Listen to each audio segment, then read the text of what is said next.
Trigo. Hello everyone. Hello gentlemen. आज हामी China होइन चाहिँ चङ्चो सहरमा छौँ हामी।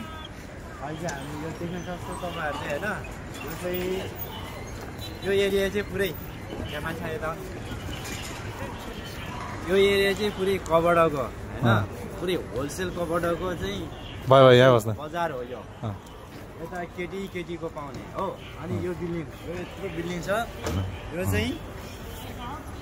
यो चाहिँ केटा केटी दुवैको पाउने। अनि यो चाहिँ केटाको मात्रै पाउने हैन, अनि उता चाहिँ बच्चाको मात्रै पाउने। यता हेर्नु, अब एउटा सहरमा, एउटा सानो एउटा सिटीमा शुद्ध हैन, यिनीहरूको यत्रो हुन्छ नि, लगभग यो एउटा प्रोभिन्समा 13 करोड जनसङ्ख्या छ। 13 करोड हो भनेपछि एउटा यो उनीहरूको सहरमा, यो सिटीमा मात्र कम्तीमा पनि केही करोड जनसङ्ख्या छ।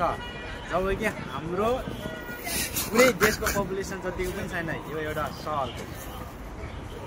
भने खोजेको यो एउटा सहरमा चाहिँ नेपालको जति पपुलेसन छ उनीहरूको एउटा यही सिटीमा मात्रै पनि त्यत्रो जना छ भनेपछि चाइना विकासको क्रममा हैन धेरै अगाडि छ भन्न खोजेको हो हैन।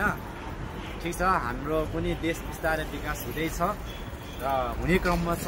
आशा गरौँ अबको केही वर्षपछि नेपाल पनि यस्तै हुनेवालामा छ।